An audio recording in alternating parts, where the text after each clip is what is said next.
first big island, and that was Okinawa. The fleet was starting to attack the lower part of Okinawa. They had all the main ships, the battleships, cruisers and destroyers, and the auxiliary personnel and ships. And we were all at that time well aware that the Japanese were using kamikaze airplanes, that is, airplanes filled with explosives, and have the pilots commit suicide by driving the planes into other ships and usually giving it severe damage without sinking them. Being aware that the fleet took my ship and another destroyer, the Evans, equipped us with special radar and stationed us on picket duty about 50 or more miles north of the fleet, where we could patrol back and forth and detect the Japanese planes coming down from Japan. One day, we detected over 100 Japanese planes coming down.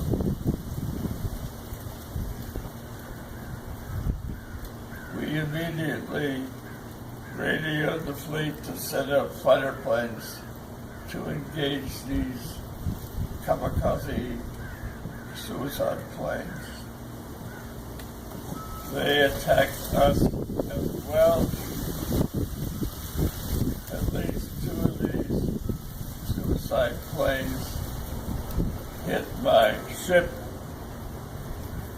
One hit the torpedo deck, that is the deck above, one deck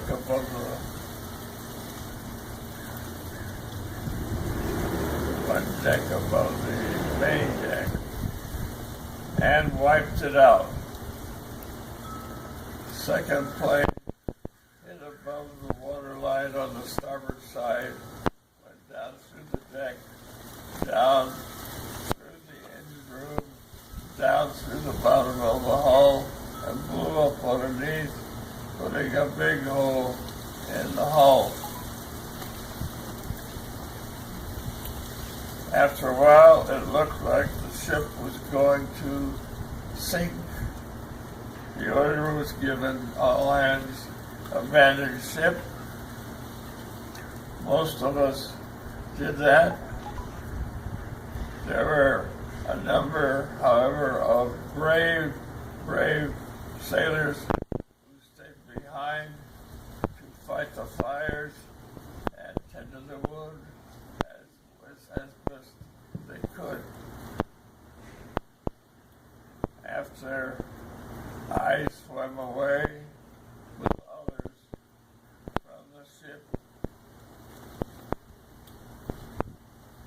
they eventually sent a smaller ship out with cargo nets hanging over the side of the ship into the water, where we could get a hold of these nets and climb up the nets to the deck of the ship, which we did. After another bit of time, it was apparent the ship was not going to sink. So they ordered all hands who were able to reboard the ship, throw everything of any weight overboard to give us more freeboard. We only had a foot to begin with, raised it up to about 18 inches.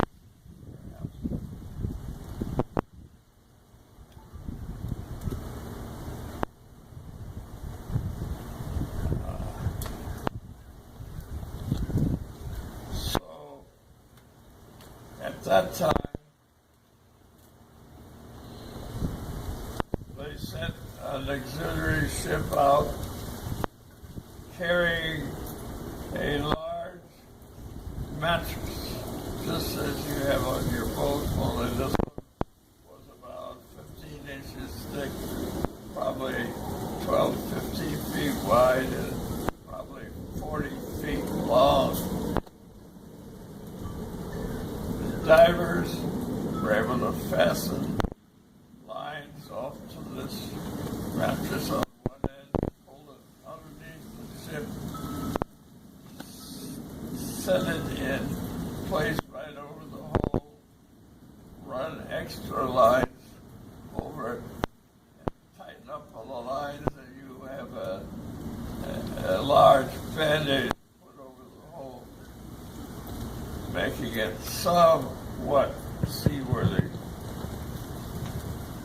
And then they towed my ship into a harbor on the island that had already been conquered.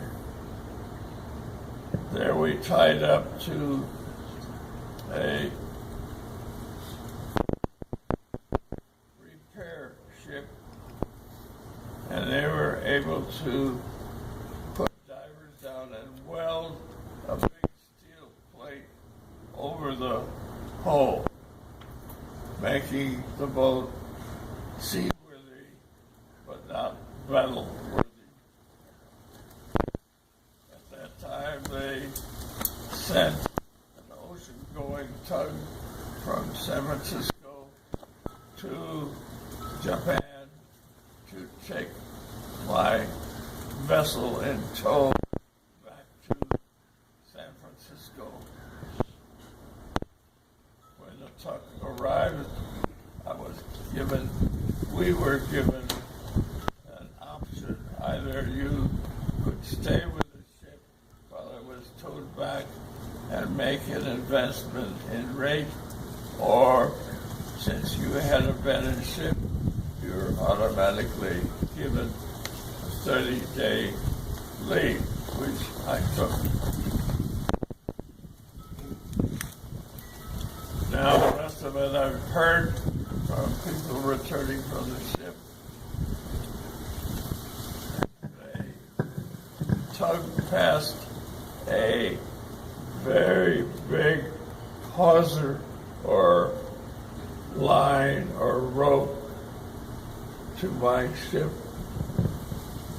probably 4 inches wide or maybe bigger. They fastened a tow line to the ship, and we set out to go to San Francisco, but ran into part of a typhoon, same as a hurricane over here. Big waves, lots of wind, and so the ships, the tug and the destroyer were going up and down, and eventually broke the tow line. They were able to fasten another tow line to my ship, and the same thing happened. It broke. The people on the tugboat had another trick.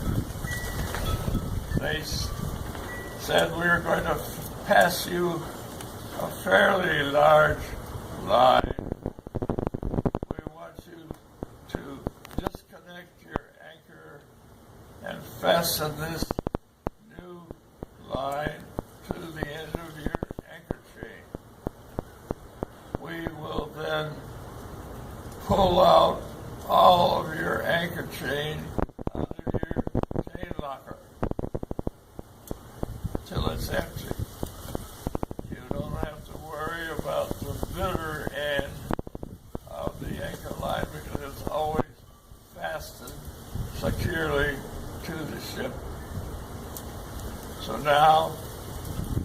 have my ship and a huge bag of anchor chain. The chain is so heavy that it just sinks way down in the water.